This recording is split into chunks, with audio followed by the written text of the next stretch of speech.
Ji-woon lives within the sound. Yun holds the sampler as if it's dripping blood. The only solace in Ji-woon's mind is that she doesn't understand what it really is. He knows her. If she thought the sounds were actual murders, she'd have tried to knee him in the crotch and run.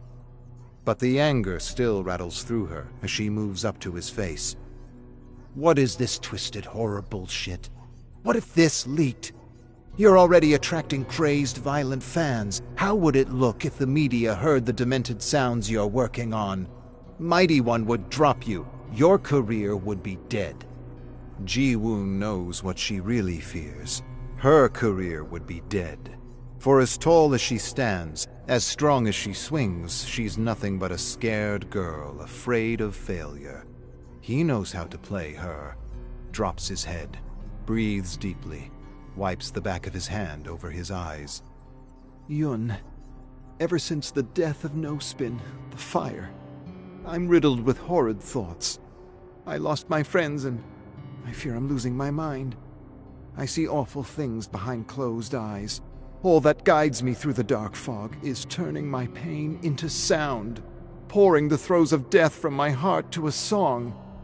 Yun's face softens. She sits, commiserates with him. Inside, he's reliving the divine screams of his bandmates as they burned, his swelling heart as they screamed his name, but on his face, he shows nothing but contortions of tragedy. She excuses his error in judgment, confiscates the sampler, requests he stay on hotel grounds until the concert is over. It's for his own good, his safety. She tells him to get a drink from the minibar and cool down. He quietly nods and complies, reminding himself to steal back the sampler in a few days. He lets her pretend she has what he's holding: control.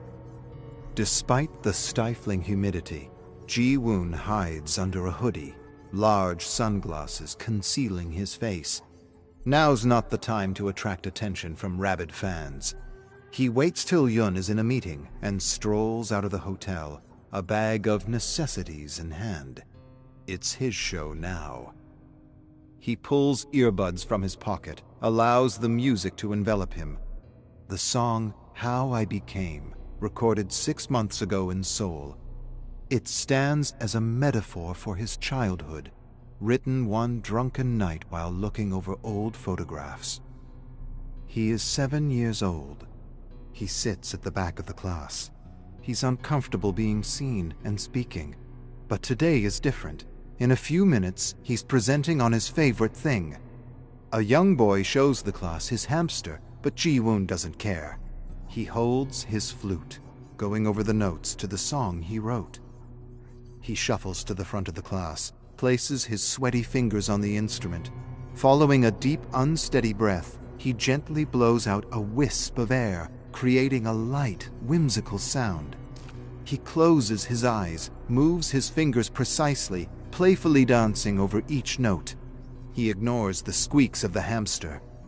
The flute's sound carries like chimes in the wind. With one final soul-piercing note, he smiles and opens his eyes. His classmates are huddled around the rodent, laughing with its every move, his teacher too. He walks to the group.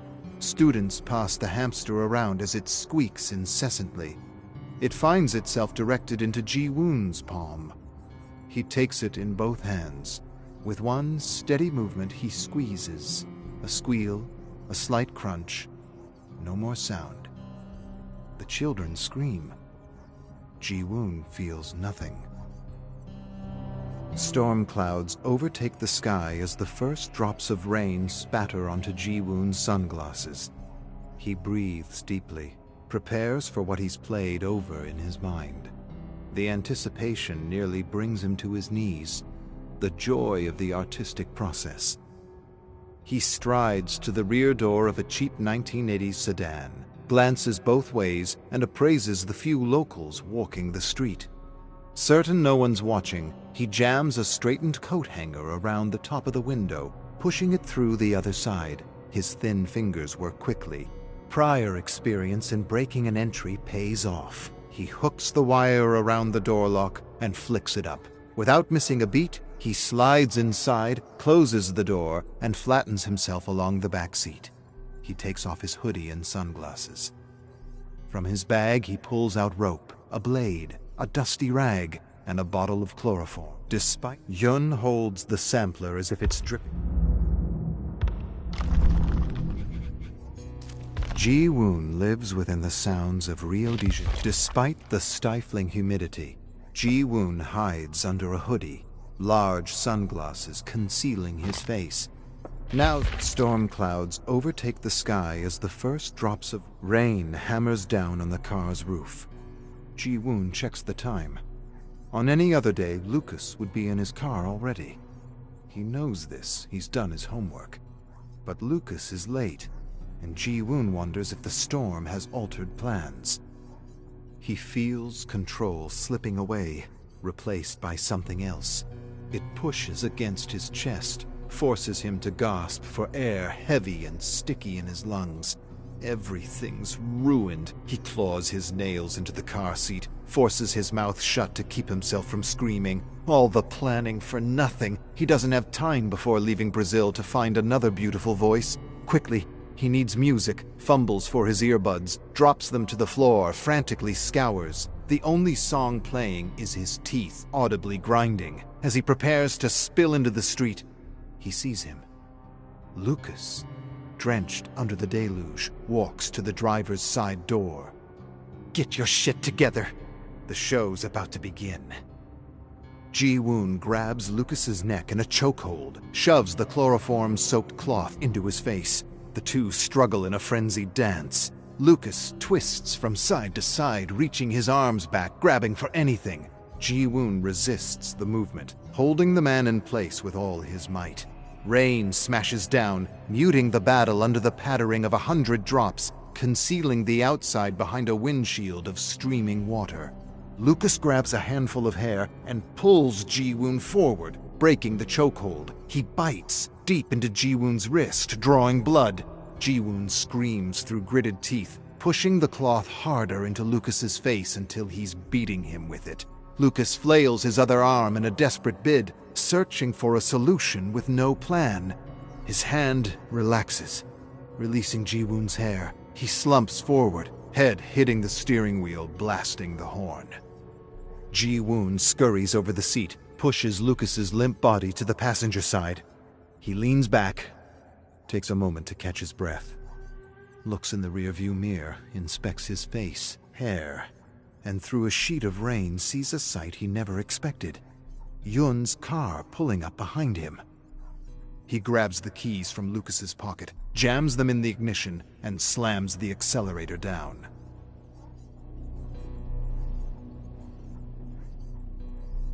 Lucas's limp body jostles back and forth in the passenger seat. Street-side shops and graffitied walls are a blur as Ji-woon veers around a corner. Wind and rain lash at the city as if dead set on blowing it apart. Ji-woon loses track of his plan. Usually, he would have Yun fix his problems, but now it's all wrong. He doesn't recognize the streets he's speeding down, only has a vague idea of the direction. Yun remains on his tail. She doesn't know when to quit. The tenacity and courage that proved useful when negotiating his record deal is infuriating now. He's losing control of his artistic process. Hands squeeze the wheel. He'd rip it from the steering column if he could.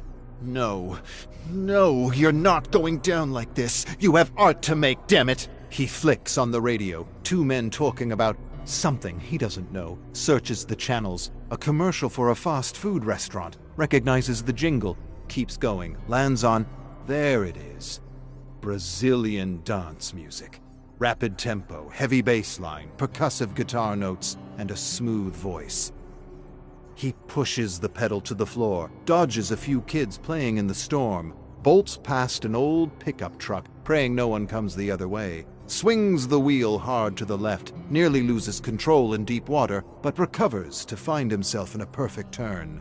Guns it as the song hits the chorus. Trusts in the music, shifts with the tempo, slides with the riffs, feels the beauty in everything he does. Music courses through him. He is living art. He is the crescendo. Behind him, Yun's car comes to a crashing halt. It doesn't matter. The music goes on.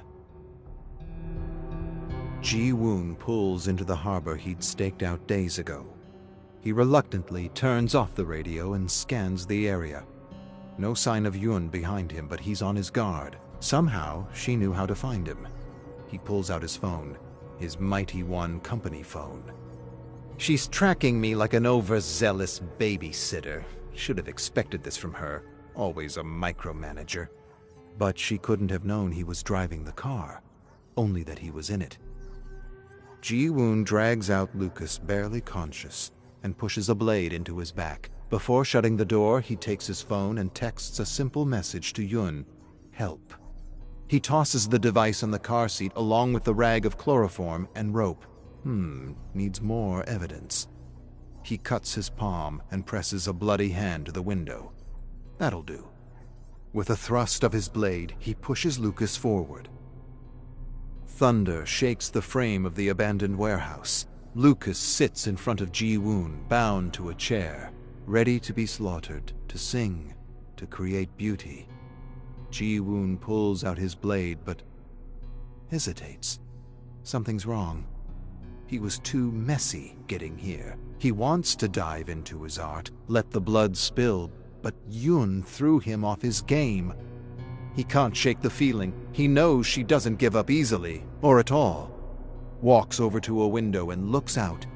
Endless rain, lightning, and there, like a drowned rat skulking through sewage, Yun, so damn persistent. And further back, the flashing lights of a police car.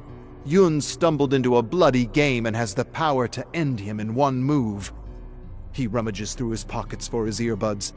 Can't find them, can't focus, feels the plan slipping away, sees an end to his art, the music cut short, his vision incomplete.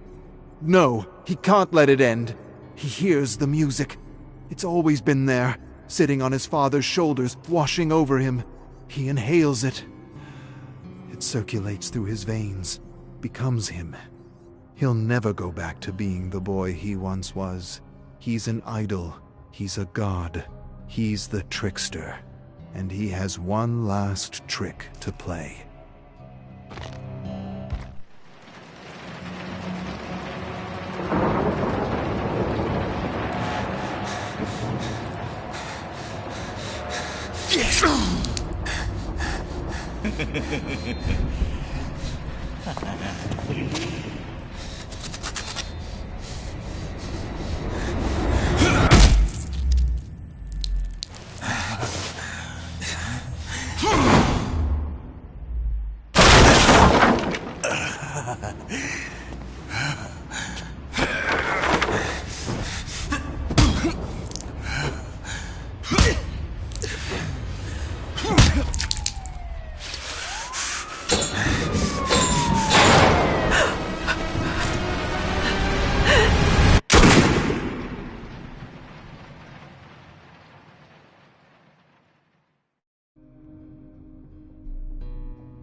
Fatigued from the long flight, Yun-jin yawns as she turns on her laptop.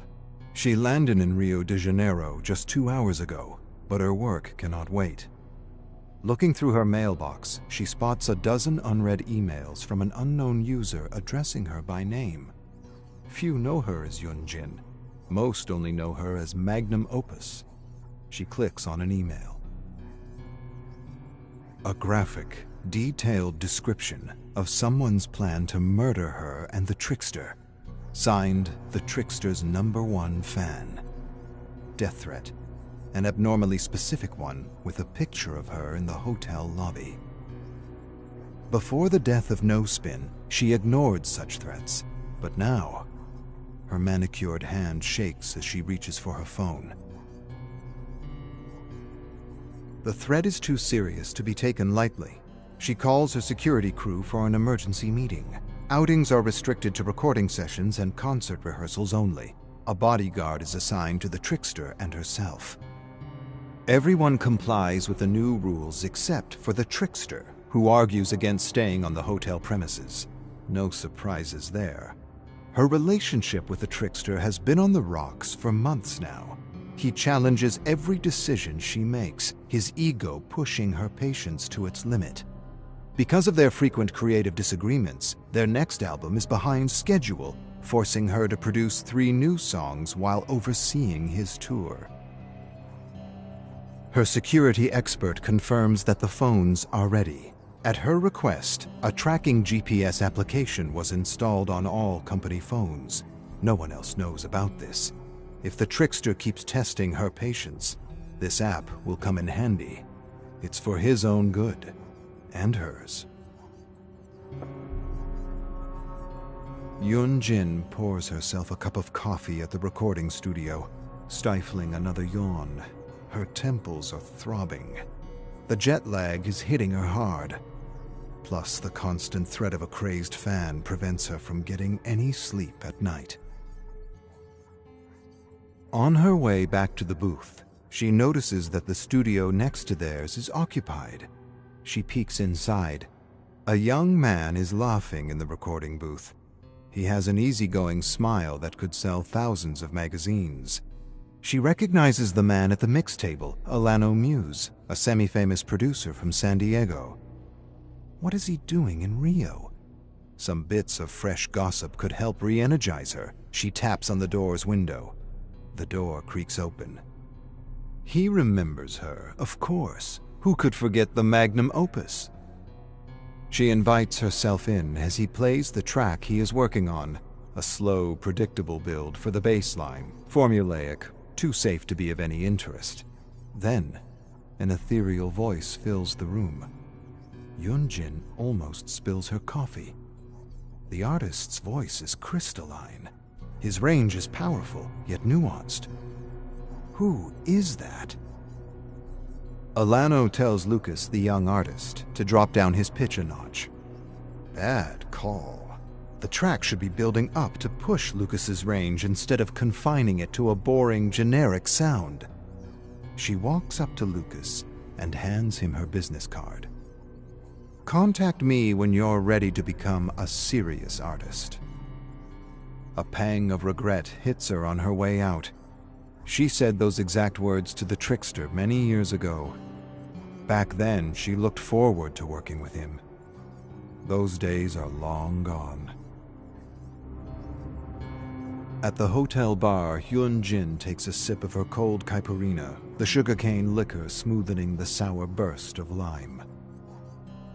Why did she give that young artist Lucas her business card? It's not like she can produce him. Another pang of nostalgia.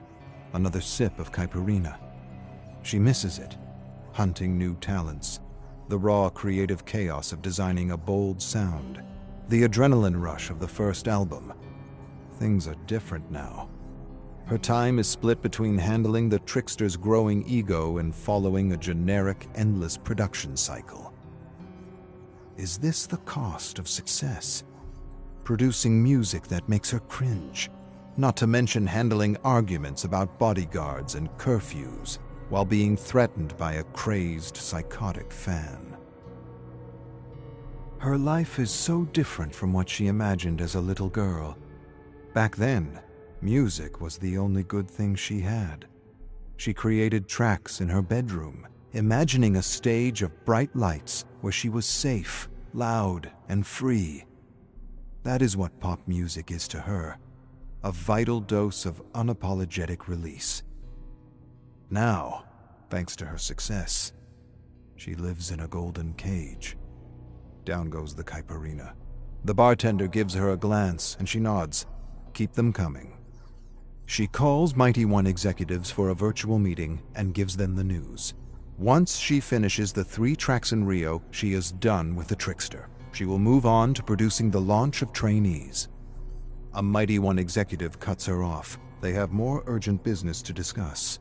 Damaging rumors are trending online. A disturbed, delusional fan claims to have murdered someone at a trickster concert. Yun-jin closes her fists, her long manicured nails digging into her palms, anything to keep her hands from shaking again. She will handle this mediatic storm for her brand's sake. But after Rio, she is done with the trickster.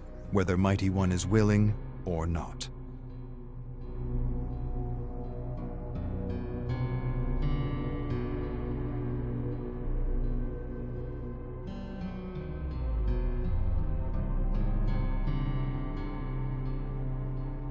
Online, rumors about the murder are trending. An anonymous post claims that the victim was last seen alive at the Trickster's VIP meetup after his concert in New York early this year. Yun-Jin remembers that night, not because of the concert, but because of a detail that has been replaying in her mind ever since. Bleeding scratch marks on the Trickster's forearms when he showed up at the concert's after-party. The rumors online were rekindling the suspicion she silenced before. Years ago, the Trickster and she arrived in Miami several days earlier than planned. Yun-Jin attended networking events while the Trickster rehearsed. 3 days following their arrival, a folk singer was found dead downtown near the bar where he performed. A security footage was released to the public, showing a man dressed in black with his face covered, leading the singer down an alley. The dark, blurry footage revealed little about the suspect, but Yun-Jin noticed a detail that twisted her stomach in knots. She recognized the gold-rimmed headphones around the suspect's neck, with 2 large X's, one for each ear. It was the brand-new model of the Xerxes 1050X headphones, which few audiophiles knew about, and even fewer could afford. She recognized the model right away, because the Trickster favored their equipment over other expensive models. He wore a similar pair on the plane to Miami, but then switched to a lesser model for the rest of the tour, which only fueled her doubts. Back then, however, she was not in a good place. The death of No Spin was still fresh. Acute insomnia kept her mind in a haze, and the jet lag of the tour only worsened her state. In the end, she decided to let the police do their job and focus on hers, producing music. But now someone else was dead. Someone whom the Trickster might have been the last one to see alive. The headphones, the scratch marks, and the late night outs were details. But they added up. How many coincidences does it take to know? A knock on the door makes her jump. The head of security is here. Yun-Jin follows her gut. She confronts him. She bluffs about firing the whole security crew if he does not come clean. It pays off.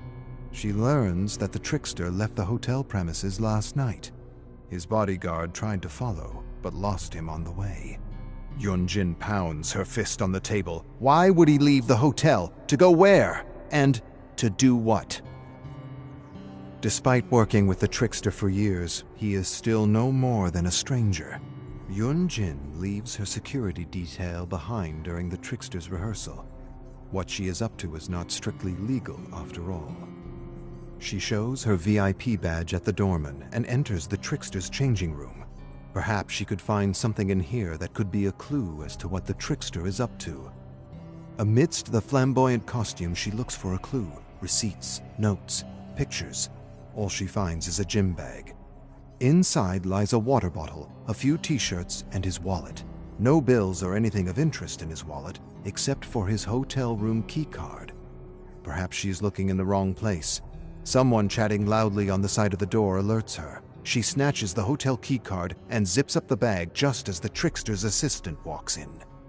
Yun-Jin quells her thudding heart and keeps her expression impassive as she walks out. Whatever the assistant saw, she will not dare mention it, at least not to anyone who matters. Yun-Jin only pauses when she reaches the Trickster's hotel room, keycard in hand. If she does this, there is no turning back. Yet if the Trickster is hiding something, she needs to know what it is, before everyone else does, before it ruins her life. There can be no doubts. Yun-Jin pushes the door open. The Trickster's room is tidy, almost as if he barely spends time here. She goes through his luggage, a pile of odd clothes, all black hoodies and sweatpants, a black face mask, clothes she's never seen him wear on tour. A tap on the door. Room service. Yun-Jin drops the face mask. Come back later. She finds nothing odd in the room, except for a rare top-of-the-line sampler on his bedside table. Intrigued, she presses play.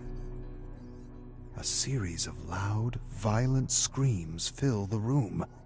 The screeches sound genuine. Samples from a horror film? Yet she cannot fully shake her initial disturbing thought. What if it is genuine? What she finds next only enhances her discomfort. A sharpening kit for knives, whetstones and cleaning products, a whole collection of sharpeners. A past conversation overheard at the recording studio replays in her mind. Lucas, the young artist, introducing himself to the trickster, asking about the flamboyant knife in his hands. The trickster replying that he always keeps a blade on him. Yun-jin picks up a whetstone. Why sharpen a stage prop? Sure, the trickster used real knives to do stunt work as a kid, but it is no longer necessary. This obsession with knives is not just for show. And what is the point of sharpening a knife if it's not to use it? She shudders. Another noise at the door. Yun-jin puts down the whetstone. I said come back The trickster walks into the room, catching her off guard. Her eyes meet his. He is just the awkward kid I signed years ago. I will not let him drag me down. His outrage meets her fury. Yun-jin picks up the sampler. Where the hell do you wander off at night? And what is this twisted horror bullshit? What if the media got a hold of it? Your career would be over. Trickster sighs and admits that after the death of No Spin, his mind drifted to a dark place. He rarely talks about their death, and she can tell why. That day still haunts her dreams. Time passes, but guilt remains. Yun-jin spots his phone on the table. Grab a drink from the minibar, trickster. Today's rehearsal is cancelled. She keeps the sampler and reminds him to stay on hotel grounds until the concert. He nods in agreement. Good. For her ploy to work, he must think she trusts him.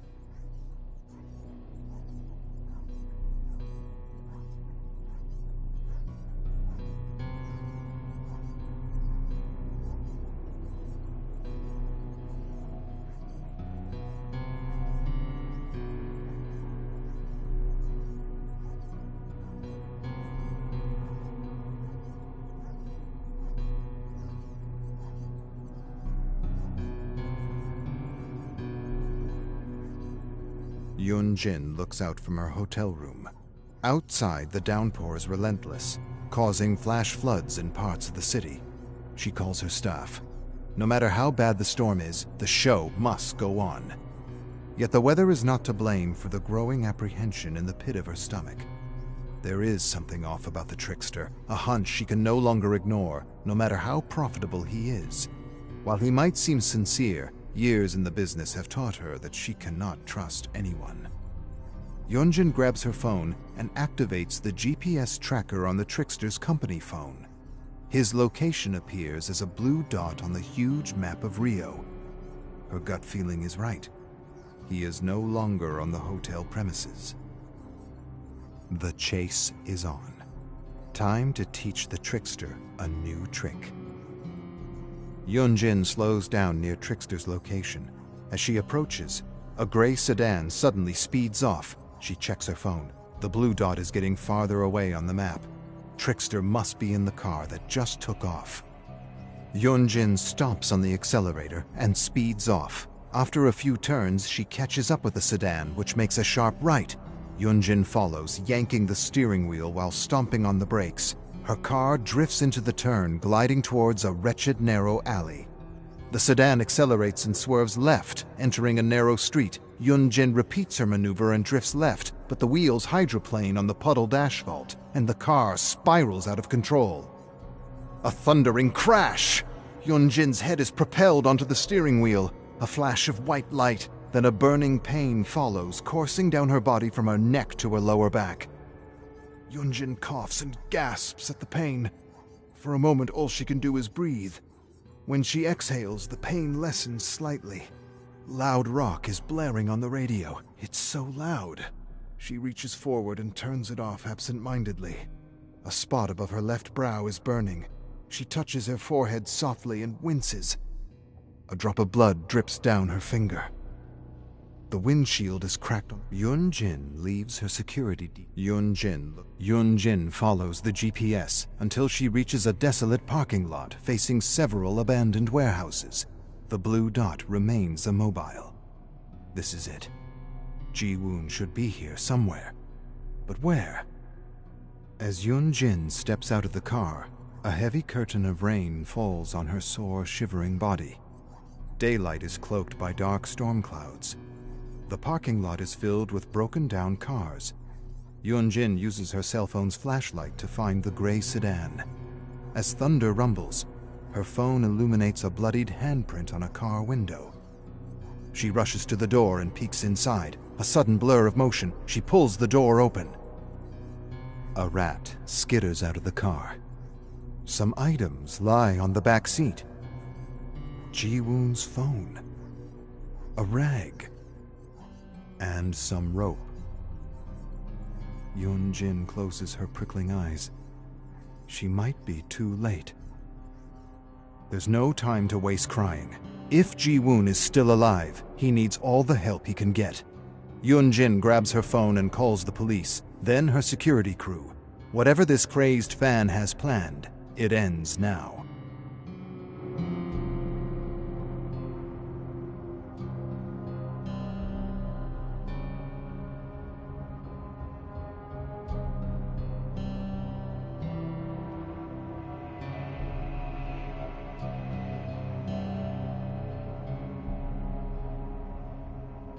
Rumbling thunder. Yun-Jin is staggering through the rain, looking for a clue, a trail. An icy gust lashes her drenched body, but she cannot stop, not until Ji-woon is safe. A rat skitters over a puddle upon which lies a white business card. Yun-Jin picks up the blood-stained card and reads, "Magnum Opus, music producer." It's hers. With a shudder, she realizes she might know the person who kidnapped Ji-woon. Police sirens are blaring in the distance, but she cannot tell if they are coming for her or the several people caught in the storm. Yun-Jin shouts Ji-woon's name, yelling in despair over sirens and thunder. Then she hears a scream coming from across the parking lot, where stands an abandoned warehouse. She rushes to the warehouse, reaching its wide doors. A chain is wrapped around the handles, padlocked into place. Meanwhile, police are arriving on the scene. A brutal scream emerges from the warehouse. She cannot afford to wait. What happened to No Spin cannot happen again. Never again. Picking up a lead pipe from the ground, she strikes the padlock again and again. Ji-woon! Ji-woon! The padlock breaks open.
Terra Arachna, day 987.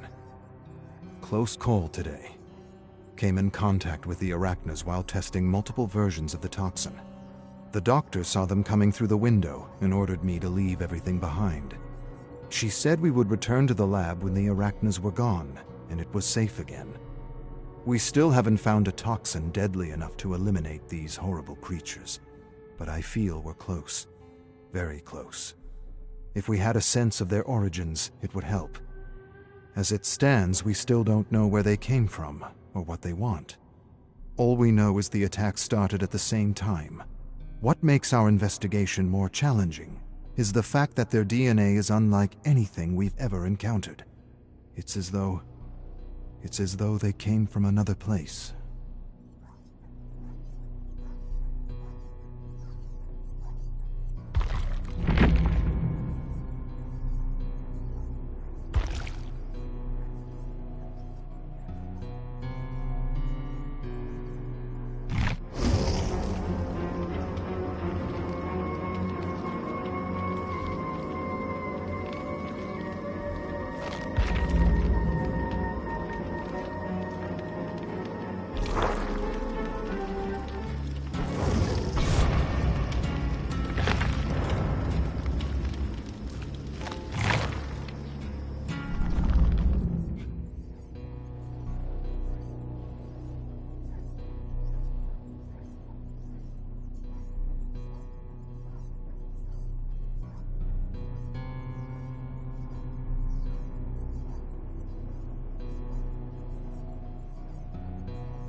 Ha ha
ha!